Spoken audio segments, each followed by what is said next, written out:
Alright, this is another long post, but there's a lot of really interesting and deep information. Again, I was just really going through certain things, I guess you could say. I was just going through all the data I could to kind of just see where it led and how far it went. This is a picture of the Orion Nebula. It's got like a dragon, phoenix looking thing breathing fire on what looks like a guy, like battling him or something. It's like Michael and the dragon. In this post, I want to delineate more of what I hinted at in the previous post to tie in more things that I have found to be related. I know that I have the tendency to digress and get off track in my writings, and it is mostly because I write different sections at different parts of the day throughout the week.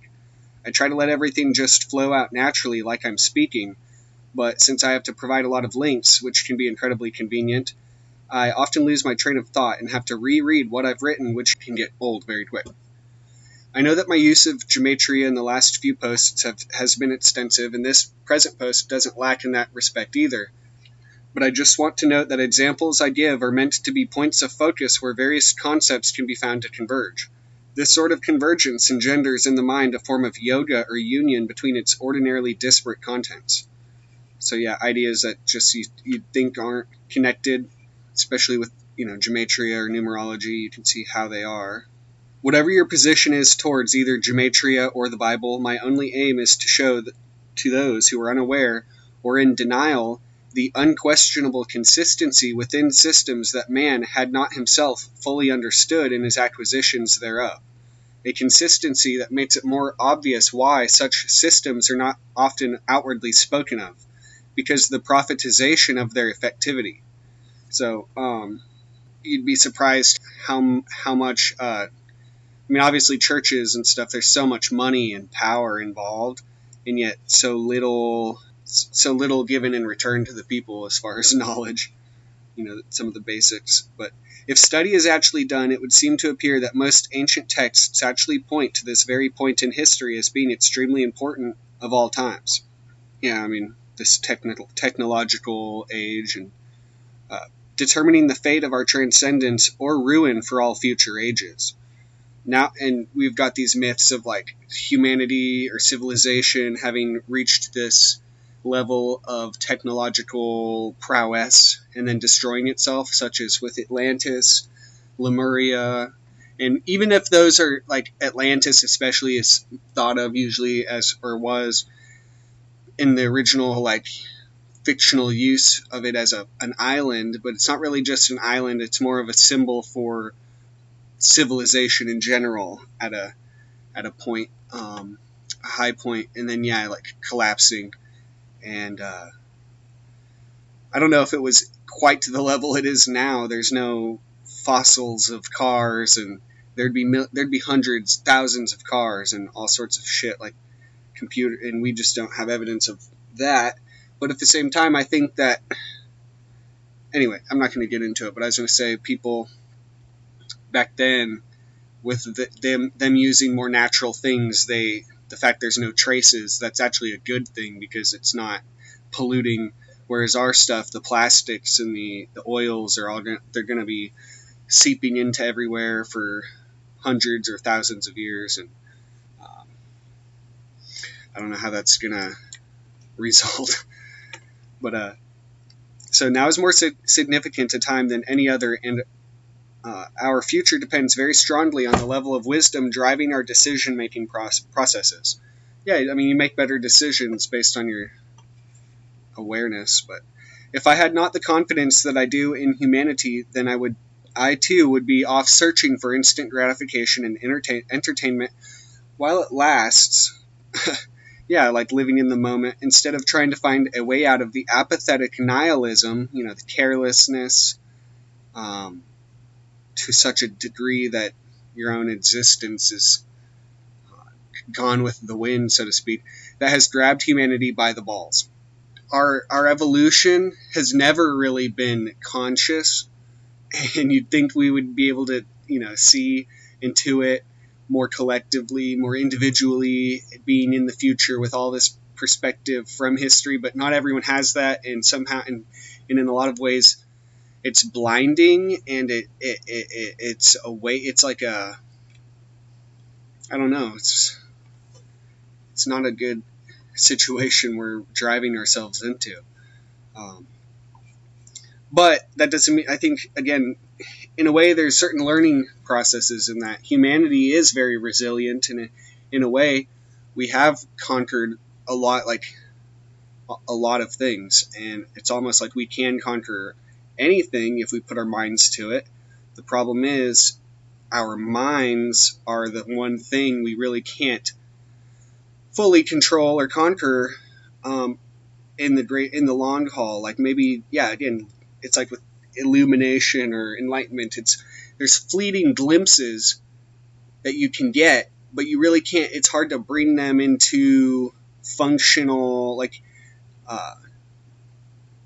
how do you, it's basically like operating. That's why we have these survival mechanisms and uh, blocks and blinds with our senses and our brain and filters and whatnot, because if we were aware of everything, then we would be bumping into walls. We wouldn't have uh, distinction or preservation, measures. So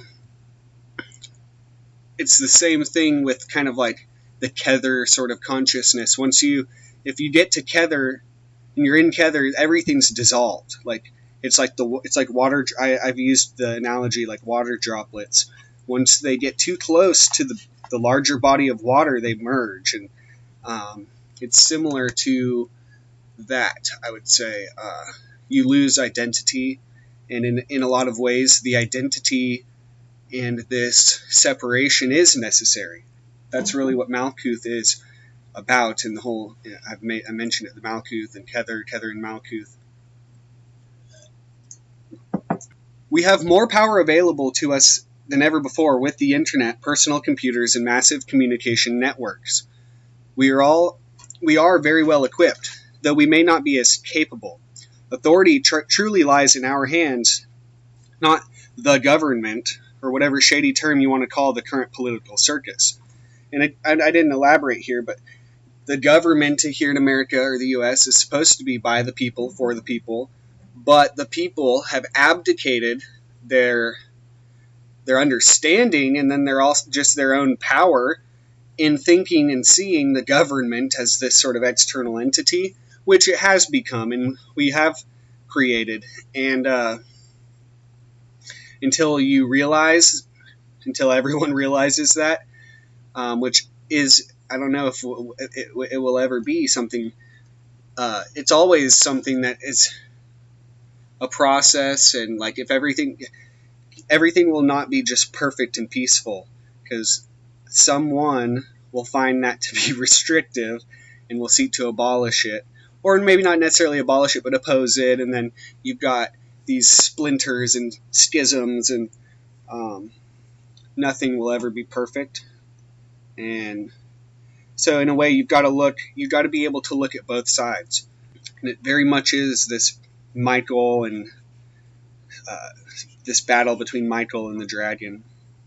Although gematria or the Bible or books won't save you from the inevitable carnage that we all face, they can certainly serve as useful tools for appreciating the more abstruse areas of life experience. There is still much apprehension towards metaphysics, though, as science and discovery show, most of what we do not understand lies just beyond our modes of perception, yet still very much natural.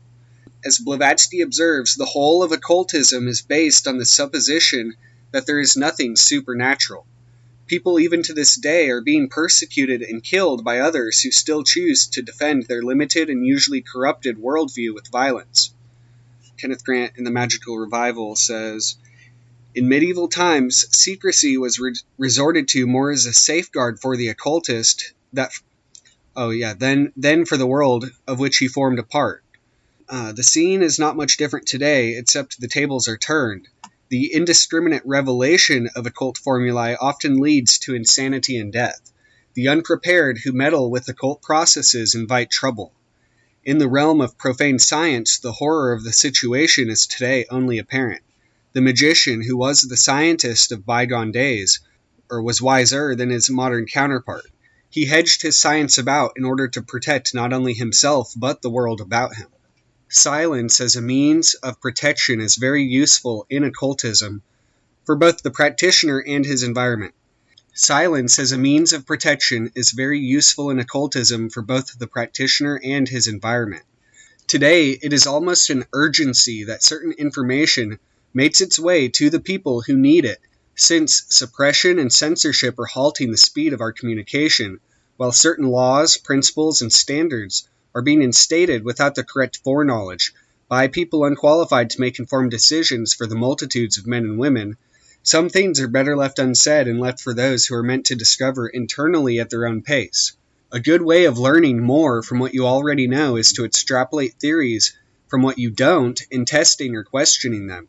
Just as well, sometimes what is not said says more than what is.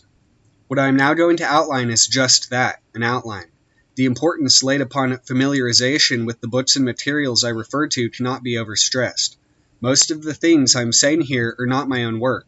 Many of the subjects are older than everyone alive on the planet right now.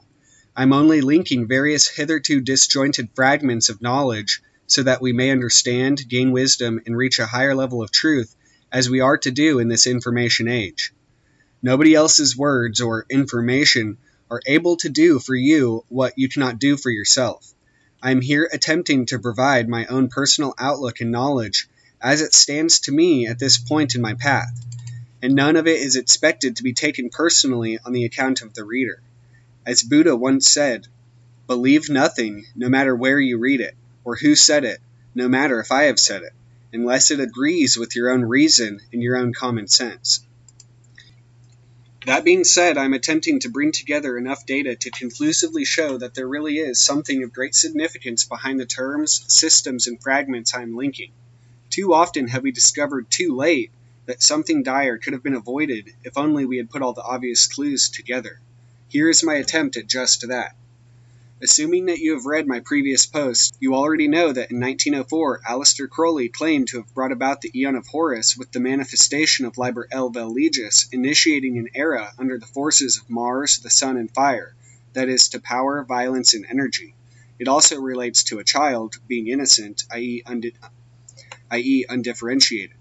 Its manifestations may be noted in the destruction of old institutions and ideas, the discovery and liberation of new energies, and the trends towards power governments, war, homosexuality, infantilism, and schizophrenia.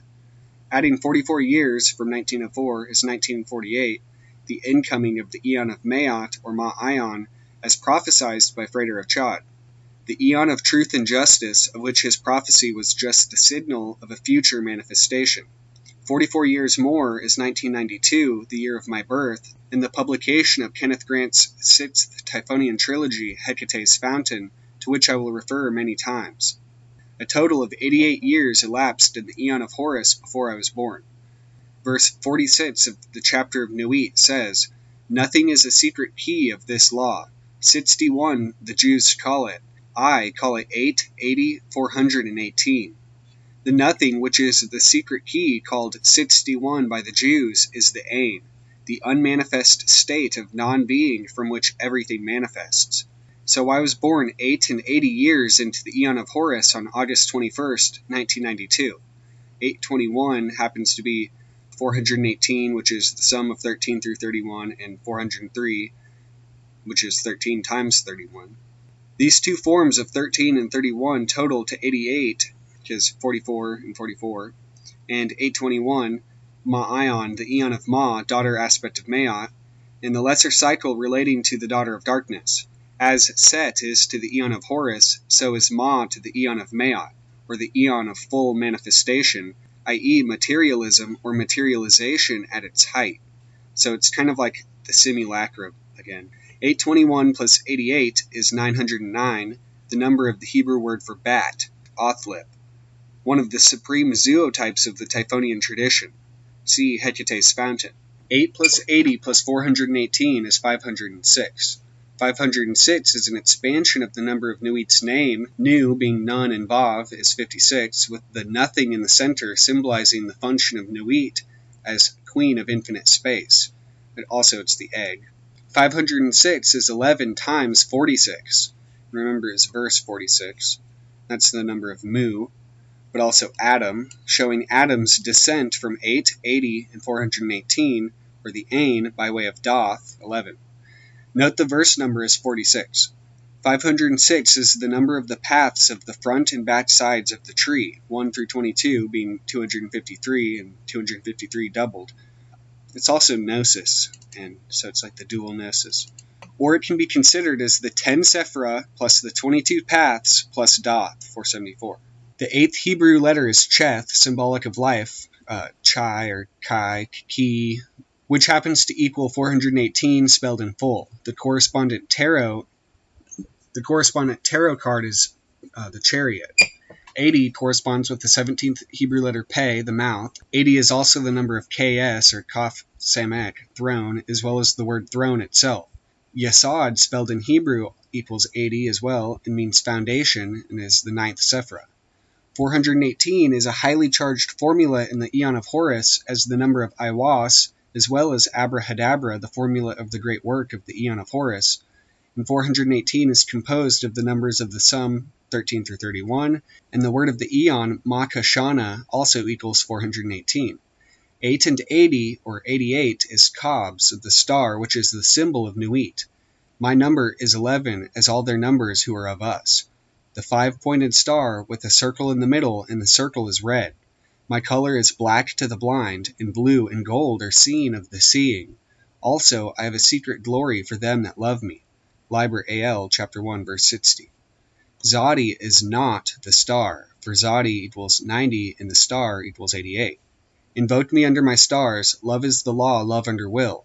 Nor let the fools mistake love, for there are love and love. There is the dove, and there is the serpent. Choose ye well. He, my prophet, hath chosen, knowing the law of the fortress, and the great mystery of the house of God. All these old letters of my book are aright, but Zadi is not the star. This also is secret. And remember the secret key. My prophet shall reveal it to the wise. The Kobs, Egyptian star, is said to be in the Ku, Egyptian spirit, in AL chapter 1, verse 8. The Kobs is in the Ku, not the Ku in the Kobs.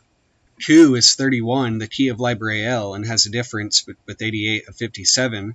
See verse 57. The negative showing the secret key of nothing, not, or Nuit. Nothing has a value of 588, showing the 5-pointed Kobs, or 88. 588 is also key to Doth and the double wand. The star is the 17th tarot card to which the sign of Aquarius is attributed, signifying the dual current of the eons of Horus and Maat. The card is switched from the 28th path of Zadi to the 15th path of He, or by Crowley in his Thoth Tarot, since 5 is the number of the star. In Chapter 9 of Outside the Circles of Time, Ma-Ion, Kenneth Grant says, Frater Achad claimed that the true beginning of the Age of Aquarius occurred on April 8, 1948, 6 days after the incoming of the Eon of Maat, April 2nd. Aquarius is the sign of the water-bearer, and the diamond is the stone of precious water. The diamond is the 13-pointed star diamond Frater Achad claimed symbolized the new manifestation. Later in Chapter 10, Kenneth Grant says, It is evident from the documents relating to the incoming of the Eon of Truth and Justice, Maat, and of Ma-Ion, that Achad was referring to two distinct manifestations. The former occurred on April 2, 1948 at 1:11 p.m., and was symbolized by the 13-fold star diamond of manifestation, with the number 438 at its heart. The latter occurred on April 14th at 1:06 p.m. and was symbolized by the star sapphire containing the number 403. Achad regarded both of these manifestations as the coalescence of a greater and lesser cycle, of which the greater concerns the inauguration of the equinox of the gods, and the lesser cycle with the Ma-Ion as the daughter is the continuation and the other half of the Eon of Horus, the sun. The great circle of time represented by the whole or perfect stone is 438, the number of perfection, which is the perfect ion. This is symbolized by a 13-pointed star diamond. According to Achad, the great cycle of perfection represents the tree as having folded up into a single perfect sphere with no grades or paths, a truly concentric system which is for the future to manifest. In the lesser aspect of the eon, i.e. Ma-Ion, grades and Sephiroth in the tree are still taken into account. Achad therefore drew attention to verse 45 of the first chapter of AL, which reads, "The perfect and the perfect are one perfect, and not two, nay, are none." The number of this verse, 45, is the mystic number of Yesod, 1 through 9, and of Adam in Hebrew, which signifies the red earth or clay from which man derives. The mystical nature of the 13-pointed star is therefore clearly connected with the mother goddess of time or periodicity. Also, it's significant with the serpent, because 9 is the number of the serpent. Achad's reference to the spherical tree is of vital importance as signifying the nature of consciousness in a future eon. We shall not at the moment seek to specify which eon is indicated. It is sufficient to note that it is beyond time. The Sephiroth have collapsed inwards, the paths are made void, the tree has folded up into a single perfect sphere. It is an eon without a word, the eon of non-being that is yet perfect being. For I am perfect being not. Thus ye have star and star, system and system. Perhaps the two stars are the two stones discovered by Achad, and again, perhaps the two systems relate to the two aspects of the perfect ion, the eons of Maat and Ma-ion, or perhaps even the twin system connected with Sirius. More words of these stones of precious water, as they are called, will be spoken of more exhaustively in a future post. The two manifestations which came to Achad 13 days apart are the two star stones of the eon of Maat, Ma-ion, the dual current of Aquarius. The first, 438, is the stone of perfection, which is also a Masonic symbol. And the second, 403, 13 times 31, is the star sapphire. Together, they equal 841, which is 29 times 29, the formula of the Obeah of Akbish. See Liber 29, Book Akbish in the Ninth Arch, published 2002. 841 is a metathesis, or Tamura, of 418, which again is the sum of 13 through 31. 418 plus 403 is 821, Ma-ion. When you add 438, the perfection, 1259 is formed, which is also 418 plus 841, prophetus, the Greek prophetess. 1259, which is also the last minute of the clock, also happens to be 88, cobs, more than 1171, another number for my name. When 1171 is added to Ma-ion, 821, the number of my birth year is obtained. So my name and birth date, pretty much, almost. I know that obviously August 21st, that's a stretch, but it was, again, just a realization that slowly became more significant. 1992 was the year Kenneth Grant published Hecate's Fountain. What's even more odd is that Hecate's Fountain is 161, which, when added to my name, 102, the number for outside the circles of time is obtained. And when my name is added to that again, the number 365 is obtained, the number of days for one terrestrial cycle of time. After using Hebrew, I found that Hecate's Fountain equals 681, the manifestation of Nuit is at an end, chapter 1 of, or verse 66 of Liber El, chapter 1. Genesis chapter 37, verse 19 also corresponds with Hecate's Fountain in higher value, which is also 11 cubed, or 1,331, another 13 and 31, which is also a spelling of my name in Hebrew. Note, I referenced the Genesis verse because it happens to equal 1331, and the word for the dreamer that cometh in that verse is 102.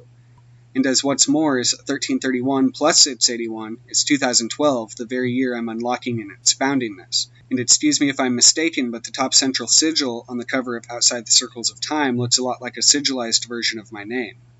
And just because it's M-A-R-C, you could also find the rest of it in there. But one other very important discovery I've made regarding the eons of Horus and Maat is that the eon of Horus happens to equal 1212 when you add it up, and the eon of Maat is 1313.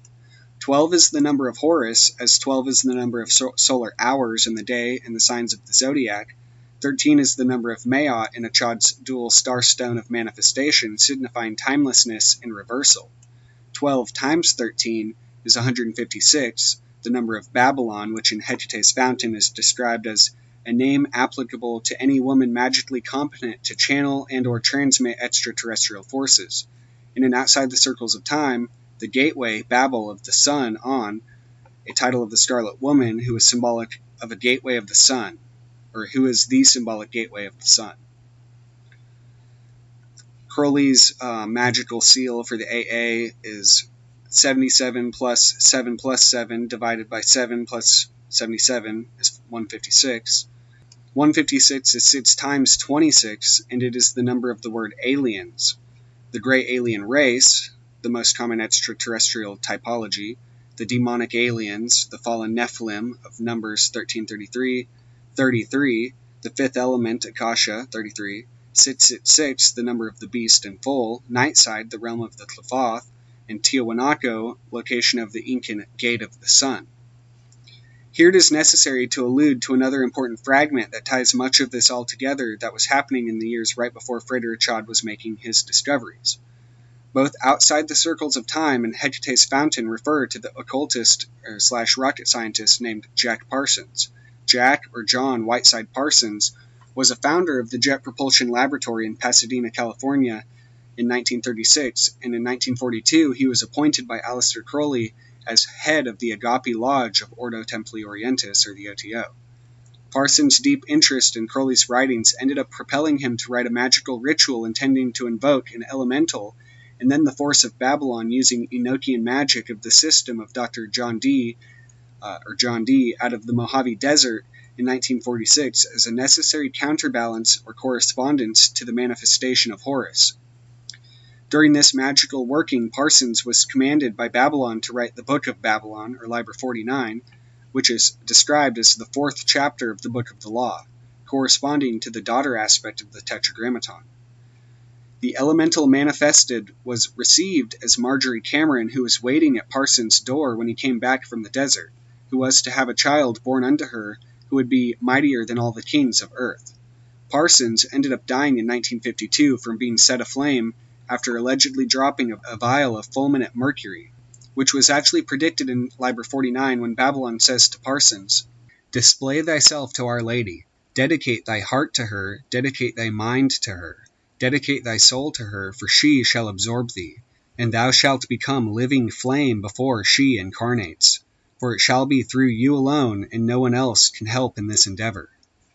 On page 28 of Hecate's Fountain, Kenneth Grant says that Parsons died in 1952. 6 months later, in a series of letters to Jane Wolfe, Cameron claimed that she had gone through one of the strangest and wildest voyages into the unknown that has ever been told. Because of it, she was considered insane and shunned by all but a peculiar few. She claimed that the Babylon working which Parsons had begun in 1946 set in motion the second part of a great force which divided into 3. Aleister Crowley began the first 3 years before I was born. I never knew the man, yet his desire gave me birth. His paternity sings in my veins.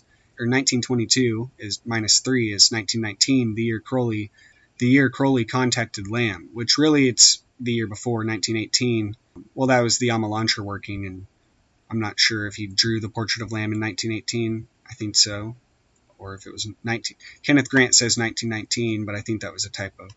The stage was set for a great magical operation began at the time that Crowley was undergoing his supreme ordeal on the way to attaining the grade of Absissimus, 10 AA, i.e. in 1924. This happened to be also the birth time of the present author Kenneth Grant, who later became Eosik Iwas, 718, and Crowley's successor as outer head of the Ordo Templi Orientis, which was disputed, but I think he's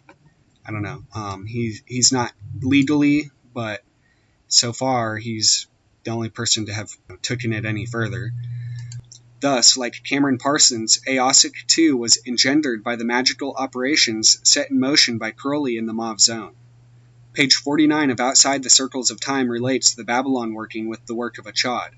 The work of Achad and Parsons exhibited profound awareness of a cosmic unfoldment that may not always be consciously recognized even by those who are able unconsciously. How complex the pattern is may be appreciated by the fact that when Parsons received Liber 49, the Book of Babylon, which he proclaimed to be the 4th chapter of A.L., it was in magical concert with L. Ron Hubbard that extraterrestrial contact was established.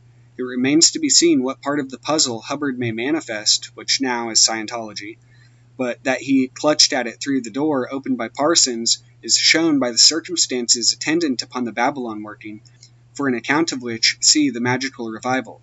The work began in 1945 and through 46, a few months before Crowley's death in 1947, and just prior to the wave of unexplicable aerial phenomena now recalled as the Great Flying Saucer Flap.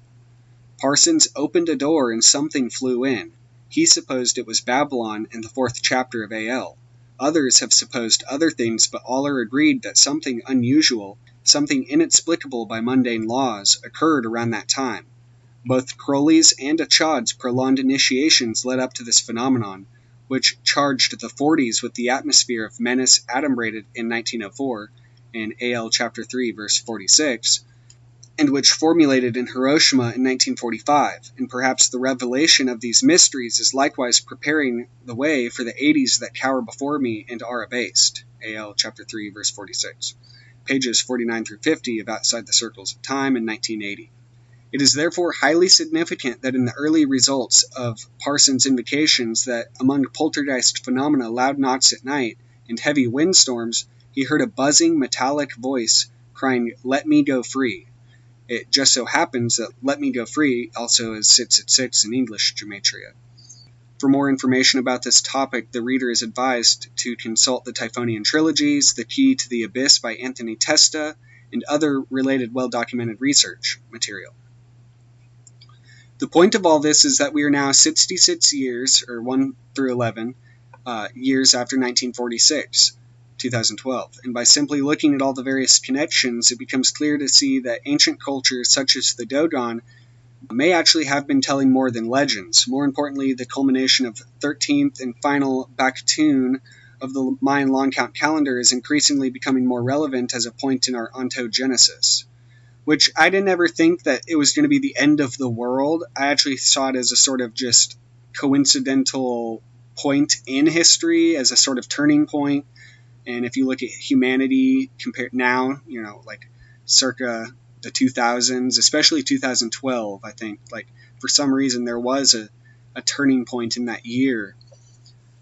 Every year has been a major turning point, but just with all the focus for so many decades on that year, with this blog and all this stuff in my life coming to, a convergence, that's why I found it kind of significant. Plus, I took the name Frater Mayan because Mayan is 102. It's the name of the magician, apparently, in the Book of Thoth.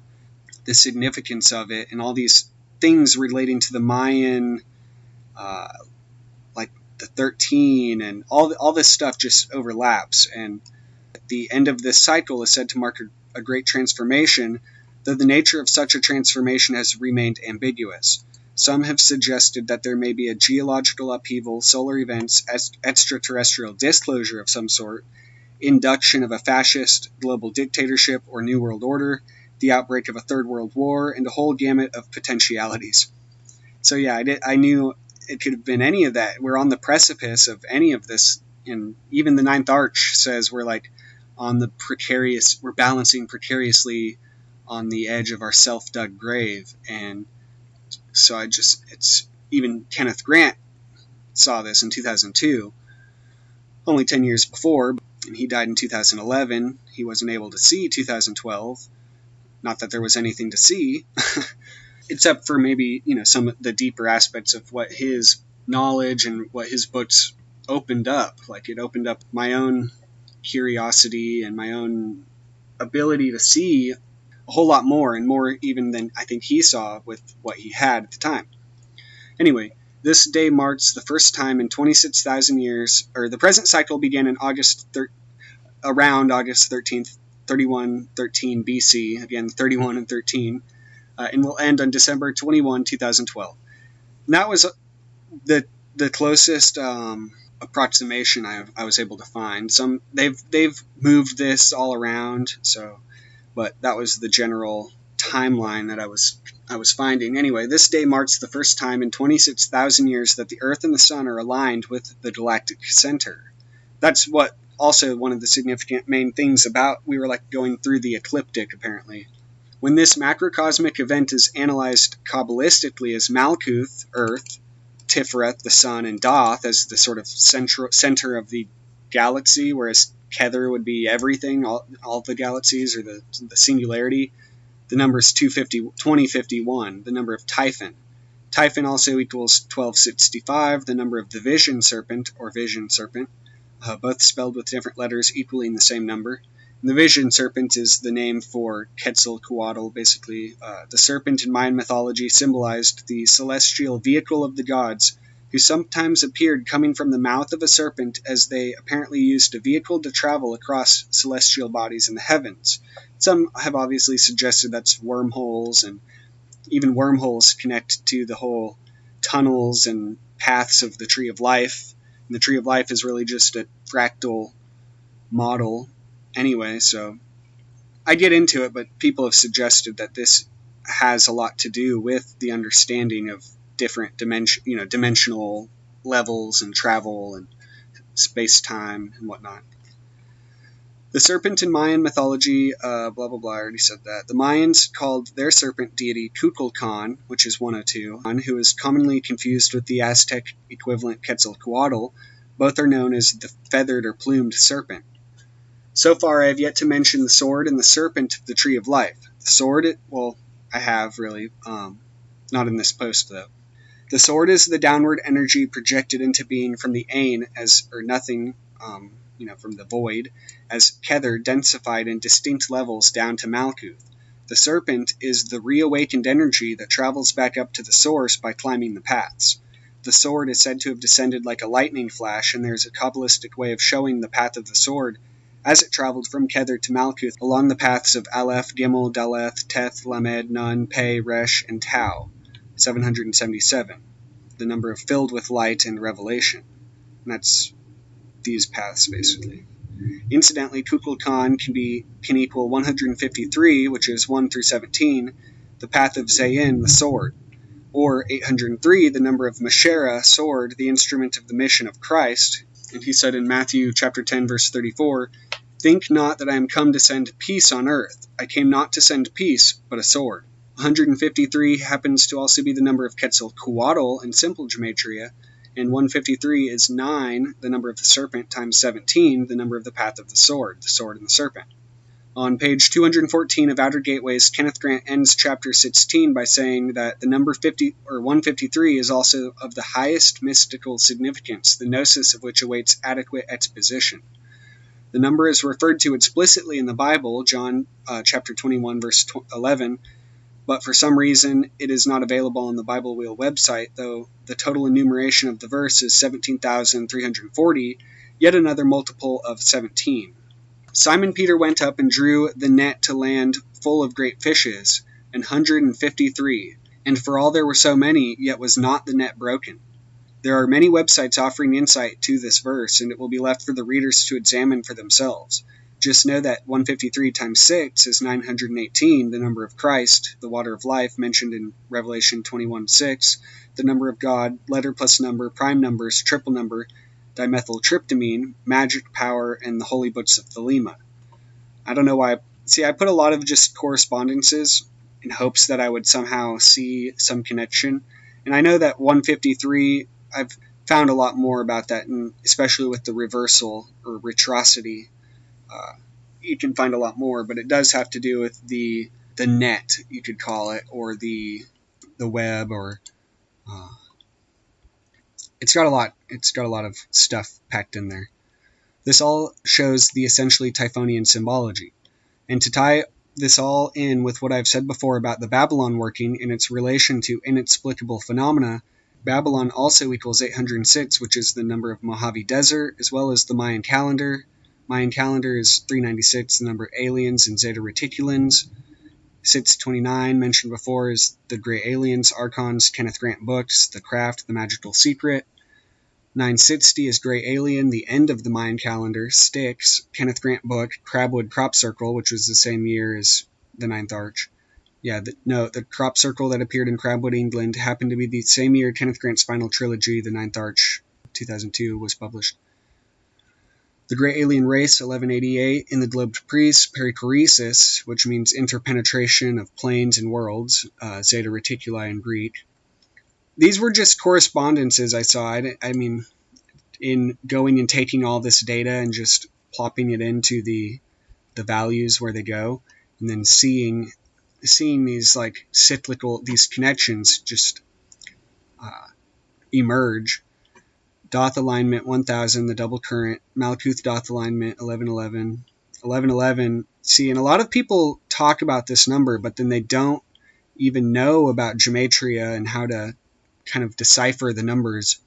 But again, probably because it's too much work to take into consideration the entire geometric playing field, so to speak. But see, I was really just analyzing this whole 2012 phenomena to see, because it was coming up. The number itself was coming up in certain calculations. But also the number I referred to above, 2051, when added to 2012 equals 4063. And in Library 49, it specifically says the year of Babylon is 4063. The reason I attributed Doth to the galactic center in my equation above is because scientists have found evidence that located in the center of our Milky Way is a supermassive black hole. Doth is more likely the galactic center than Kether, since a black hole better represents the abyss of Doth than does the supreme unity of the one thing that is Kether, because, yeah, it would be everything. In Outside the Circles of Time, Grant quotes Nema and Adna's magical record, which is here relevant. The black flame of Maat is Maat perceived as the twin of Nuit, Nuit being the stars and Maat being the spaces between them. She is not darkness, but a turned light, a black radiance. She would be the antiparticle of the photon. The physical analog of Maat is the neutron star, the black hole. The alchemical unity of Nuit and Maat, i.e. the mother and the daughter, would be akin to the progression of the black hole, the astronomical singularity. If I had used Kether instead, 620 plus Tifreth plus Malkuth, I would have ended up with 2197, which is the cube of 13 cubed, the number of Maat in the Mayan calendar. If the alignment includes both Kether and Doth, the number would be 2277, and the only word in the Bible that equals 2277 is desmoterion, prison. Some people have suggested that December 21st will mark a spontaneous DMT release on a planetary scale, which that would be awesome, but that's a little too hopeful. Though there's little evidence supporting this. The fact that the alignment of the Sephira of the a lot of people look for external validations for things, and they arise, but very haphazardly. The fact that the alignment of the Sephira on the middle pillar equals the word for prison may refer to the fact that the tree, as it is, may be the prison of the fallen Malkuth, which will finally reach a point of resurrection and redemption to perfection, order, and truth. Yeah, see, I was hoping, it's okay to be hopeful that somehow there would be an external effect or something, but really I think that even just the discovery of this key, and after doing a lot of this sorting out and whatnot, this key does provide a sort of perfection. It shows that it is all perfect. It's us in our own thinking that isn't, and that with being able to see the numerical aspect of things, we can better order things.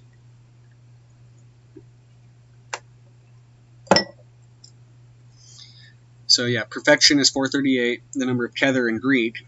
Order, calculate. Truth, Kether, Isis, the mother. And see, when she was saying Maat would be like the spaces and Nuit would be the stars, I was thinking of how Isis would be more like the stars, Nuit would be the space, and Maat would be the space, or you could say time, but it would be more like the lateral space, where it's more than just space and time. It'd be anti-space, or dark energy, or whatever you want to call it. It is my contention that the winter solstice of 2012 marks the full initiation of the Aeon of Maat. I am not going to say that I think this event will mark the end of the world, or the time when some alien race establishes contact, because as far as the end of the world is concerned, we are effecting that every day with the way our civilization is going. If enough things don't take place simultaneously on December 21st, then it is inevitable that soon enough they will, and there is, more evidence than not, making clear the presence of extraterrestrial or interdimensional intelligence on or around the planet for millennia. Instead, what I think this date symbolizes is the full influx of the Maotian current into the Aeon of Horus, thus transforming the consciousness of humanity from the purely individual subjective awareness to a more collective nuclear awareness. The very real threat of our global communications and power grids failing as a result of either a solar flare, CME, EMP, etc., would quickly institute such a drastic change in the structure of our civilization that we would face the danger of losing control of our many nuclear reactors and facilities and the stockpiles of atomic, biological, and chemical weapons.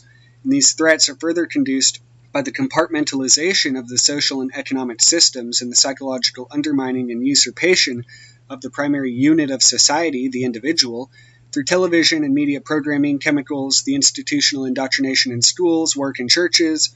The only illumination to be found will be after materialism is overcome and an archaic revival is willingly pursued, and the entrainment and the entertainment, pharmaceutical, and military industries are completely renovated, if not altogether abolished.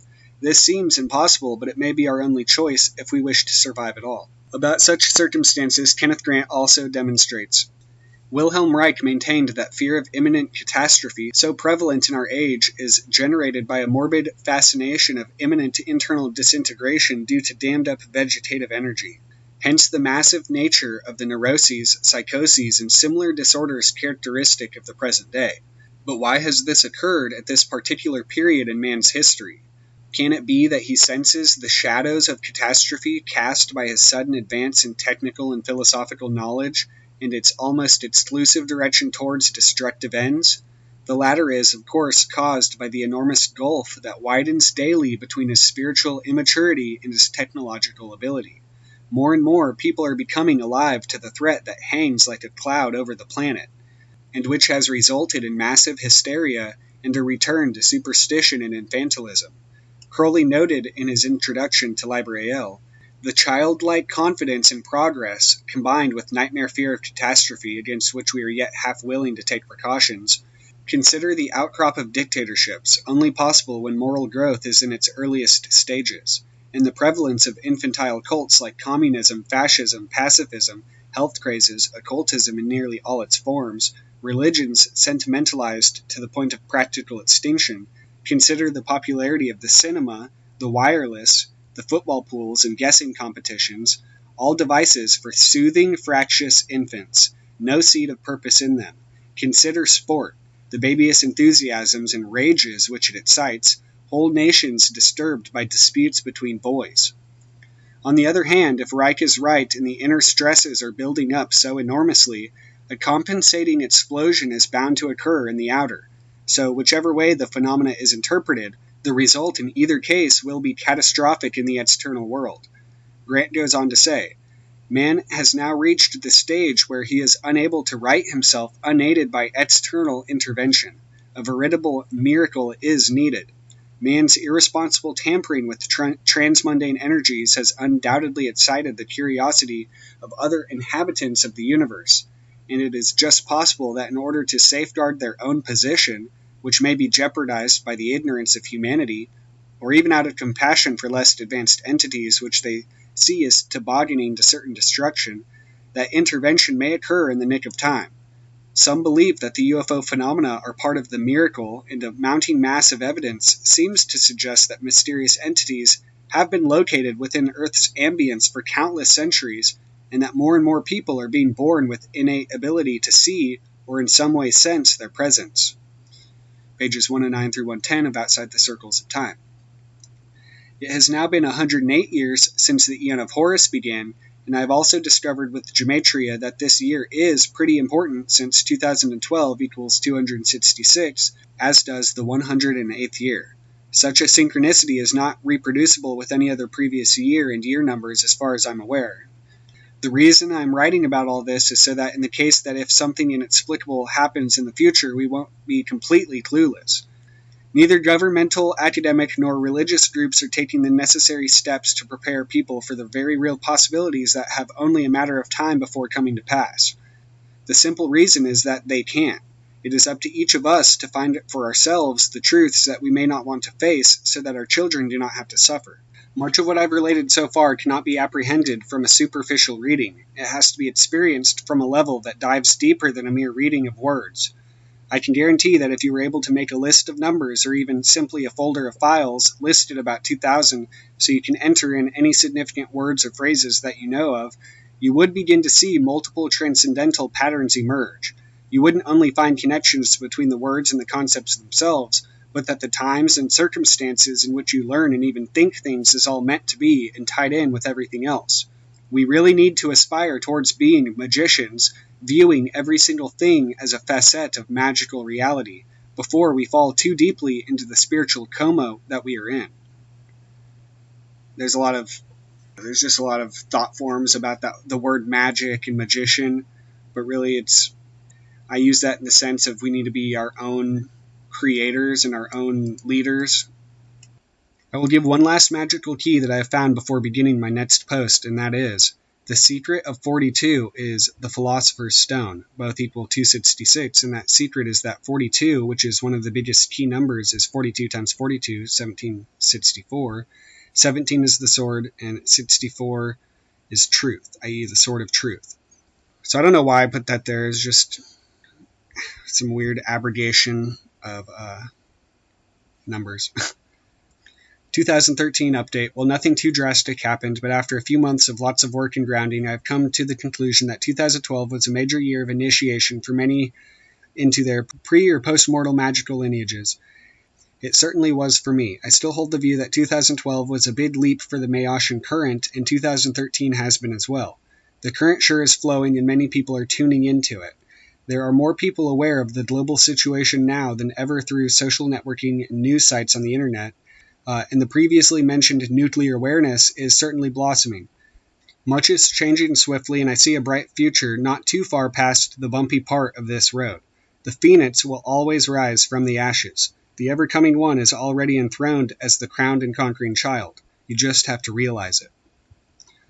Yeah, so that's basically what I was thinking and seeing with what 2012, at least to me, represented, was this sort of